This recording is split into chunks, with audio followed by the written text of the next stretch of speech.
Selamat datang para sahabat dan selamat berjumpa kembali dengan channel Beginilah Caranya bersama saya. Sudah ingat, sudah tahu bersama saya Kang Eme. Pada video kali ini saya akan menyapa para pelajar baik SMP, SMA maupun SMK untuk memberikan tutorial dalam menentukan nilai trigonometri untuk sudut-sudut khusus. Biasanya para pelajar menghafalkan nilai-nilai trigonometri untuk sudut khusus. Misalnya sinus 30 derajat sekian, kosinus 30 derajat sekian, tangen 30 derajat sekian, dan seterusnya. Kali ini Kang Eme akan menyampaikan tutorial bagaimana kita dapat menemukan nilai trigonometri sudut khusus tanpa harus dihafal. Artinya pada saat Anda butuh, Anda tinggal coret-coret menggambar sedikit, kemudian Anda menemukan nilainya. Oke, kita saksikan saja. Jangan lupa subscribe, jangan lupa like-nya. Mari kita mulai. Terlebih dahulu kita mengingat lagi apa itu nilai perbandingan trigonometri. Di sini saya punya sebuah lingkaran ya, dengan sumbu X dan sumbu Y.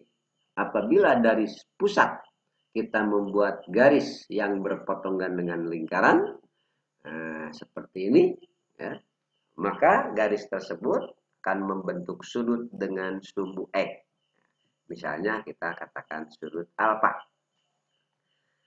Pada perpotongan atau melalui titik potong jari-jari dengan lingkaran ini, kita buat segitiga siku-siku. Nah, kita buat segitiga siku-siku. Sudah jadi, tentu saja siku-sikunya di sini. Mari kita lihat. Kalau kita coba segitiga ini, kita ubah. Di mana jari-jari ini kita buka sudutnya semakin besar. Ingat, sudut jari-jari dengan sumbu X ini kita buka misalnya.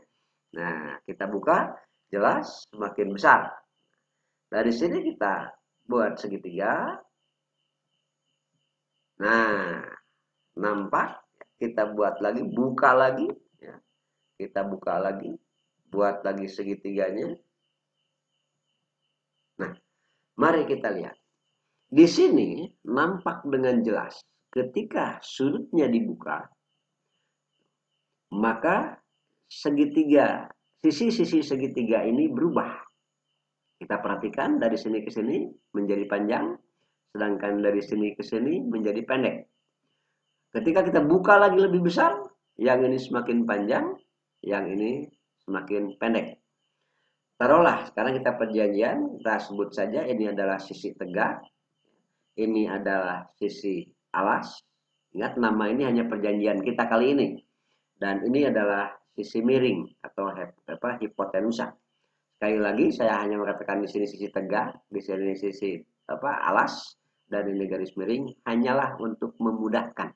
Jadi kita sepakati aja dulu sekarang. Baik, ternyata dengan sudut yang berubah, maka sisi-sisi segitiga yang lain, sisi tegak, di sini adalah sisi tegak dan alas juga berubah. Itulah yang disebut dengan perbandingan trigonometri. Jadi kita sisi tegak berbanding dengan sisi miring, perbandingan dengan sisi alas, itu akan sangat tergantung pada sudut. Dengan kata lain, ketika sudutnya diperkecil, maka perbandingannya berubah. Begitu pula ketika sudutnya diperbesar. Sekarang mari kita buat satu kesepakatan bahwa perbandingan antara sisi tegak dengan sisi miring itu disebut sinus alfa. Perbandingan antara alas dengan sisi miring disebut kosinus alfa.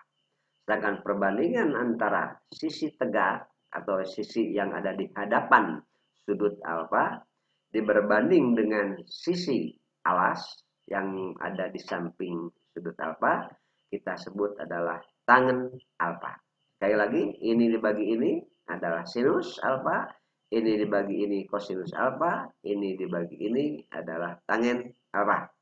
Baik, itu saya hanya mengingatkan saja, Anda sudah mempelajarinya di SMP. Sekali lagi, ya, sisi tegak dibandingkan dengan sisi miring itu adalah sinus, sisi alas dibagi dengan sisi miring itu adalah kosinus, sisi tegak dibagi dengan sisi alas itu adalah tangen.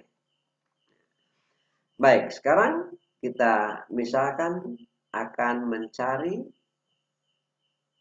sudut 30 derajat. Kita buat sudut 30 derajat. Nah, kita lihat segitiganya. Nah, apabila segitiganya seperti ini, silahkan Anda boleh buktikan, boleh dicek, maka akan memiliki perbandingan yang ini 1, yang ini 1, sedangkan sisi miringnya 2. Berapakah sisi alasnya? Pitagoras. Nah, jangan lupa lagi ya. Masih ingat, berarti sisi ini adalah akar dari 2 kuadrat dikurangi 1 kuadrat, alias akar 3. Nah, sedangkan apabila kita membuat 45 derajat, perhatikan 45 derajat, kita buat segitiganya yang kuning-kuning ini. Maka perbandingan yang ini 1, yang di sini 1, ingat 45 derajat itu akan membentuk segitiga sama kaki. Jadi sisi tegak dengan sisi alasnya sama, yaitu 1. Maka otomatis sisi miringnya silahkan hitung dengan Pitagoras akan menjadi akar 2. Nah, bagaimana bila 60 derajat? Mari kita lihat. Ini 60 derajat. Nah, sudah tergambar. Nah, ingat, 60 derajat itu kan sebenarnya dari sini saja kita lihat. Ya, 60 dengan 30 kan segitiganya sama. Segitiganya sama ya. Maka perbandingannya bagaimana? Berapa yang di sini? 1. Oke.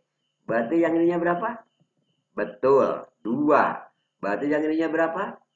Oke, betul. Akar 3. Nah, dengan modal ini kita bisa mengetahui nilai-nilai trigonometri untuk sudut 30, 45, dan 60 tanpa harus hafal. Mari kita coba.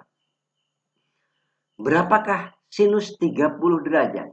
Kita ingat tadi, sinus itu adalah sisi tegak dibagi sisi miring. 30 derajat berarti 1/2 alias setengah. Berapakah sinus 60 derajat? Kita potret, kita gambarkan segitiga 60 derajat seperti ini. Sinusnya berarti sisi tegak dibagi sisi miring. Akar 3/2 alias setengah akar 3. Akar 3/2 alias akar 3. Sekarang umpamanya, berapa tangen 30 derajat? Oh, 30 derajat berarti yang ini kan. Tangen, ingat tangen itulah sisi tegak dibagi sisi alas. Berarti 1/3 akar 3. 1/akar 3 itu bisa disederhanakan menjadi 1/3 akar 3. Nah, gampang bukan? Oke. Ya. Kita lihat kembali umpamanya. Saya coba. Berapakah tangen 45 derajat? Nah, betul. Tangen 45 derajat berarti kita gambarnya yang ini. Tangan 45 derajat berarti tangan itu sisi tegak per sisi alas. Oh, 1/1. Berarti tangan 45 derajat adalah 1. Betul sekali. Oke. Nah, sekarang bagaimana dengan sudut tumpul? Nah, untuk sudut tumpul yang lebih dari 108, yang lebih dari 90 derajat, lebih dari 180 derajat, atau dengan istilah yang lain, ya, kalau di sini adalah kuadran 1, kuadran 2, kuadran 3, kuadran 4, bagaimana menentukan nilai trigonometri sudut-sudut khusus yang berada di kuadran 2, berada di kuadran 3, dan berada di kuadran 4. Nah, tidak perlu bingung, gambarnya masih tetap yang ini. Atau gambarnya masih, katakanlah segitiga yang menjadi patokan masih tetap adalah 30 derajat, 60 derajat, dan 45 derajat. Mari kita lihat saja. Sekali lagi, sekarang misalnya kita akan mencari sudut 120 derajat. Berarti di kuadran 2. Kita gambar saja 120 derajat. Nah, 120 derajat. Bagaimana membuat segitiganya? Buat saja segitiganya seperti tadi. Buat segitiganya ke sini, buat segitiganya ke sini. Tetap perbandingannya seperti tadi. Kita ingat ya. Berarti kalau demikian, nah, kalau ini 120 derajat, berarti adalah yang ini 60 derajat. Nah, berarti yang ini akar apa negatif 1. Lah, kenapa negatif? Ya, kenapa negatif? Ini negatifnya itu sebenarnya bukan panjangnya, hanya tanda saja karena di sini ada berada di daerah X negatif. Nah, berarti yang itu 2. Kok itu tidak negatif? Ya tidak. Nah, ini ya akar 3 tidak negatif, tidak juga. Karena ada pada Y positif. Baik. Berarti kalau demikian, berapakah sinus 120 derajat? Ingat sinus. Sisi tegak dibagi sisi miring. Berarti akar 3/2 alias setengah akar 3. Mudah bukan? Baik. Selanjutnya misalkan sudut 315. Nah, aduh maaf, bukan 325 tapi 315. Ini ganti angka 1. 315 berarti kita gambarkan saja. Nah, kita gambarkan. Nah, kita lihat kan. Kalau 315 berarti ini adalah 45. Maka yang ini negatif 1, ingat kenapa negatif? Karena ada di daerah Y negatif. Kemudian yang ini 1 karena positif. Sedangkan yang ini tetap akar 2. Berarti kalau demikian, tanya berapakah tangen? Ingat, tangen itu adalah tadi sisi tegak dibagi alas. Berarti tangen 320 derajat adalah negatif 1/1 alias negatif 1. Mudah bukan? Oke. Berarti kita punya apa? Modalnya ini. Ini untuk 30 derajat ya, ya. Kalau 30 derajat ini 45 derajat tinggal ini ya, modalnya dan 60 derajat ini modalnya. Ini saja. Yang Anda ingat ini saja. Tidak perlu mengingat tabel yang begitu banyak. Ya, tidak perlu mengingat tabel yang begitu banyak. Untuk sudut-sudut tumpul tetap saja yang ini. Hanya gambarnya balikan. Ini berarti tadi berapa? 120. 120 derajat. Kalau untuk misalkan 210. Ini 210. 210, nah berarti gambarnya seperti itu. Dengan demikian, kita dengan modal gambar 3 gambar saja sebenarnya, yaitu 60, 30, dan 45 derajat. Sekarang banyak saya tanya.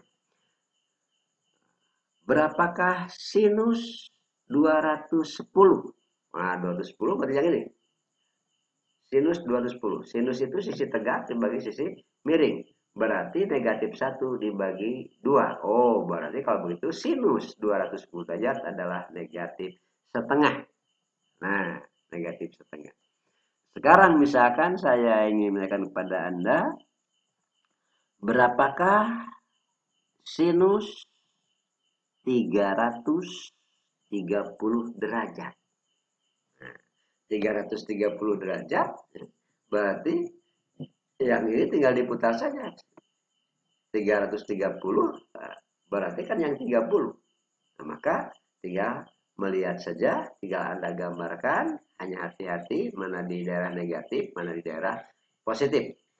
Sekali lagi, inilah cara kita menentukan nilai trigonometri untuk sudut-sudut khusus tanpa harus dihafal. Demikianlah para pelajar sekalian, ada saya yakin mampu. Wow, Anda hebat sekali. Coba saja ternyata Anda bisa. Ya, demikian persembahan kami hari ini. Hatur nuhun, sampai jumpa pada kesempatan yang lain dengan pembahasan yang lain.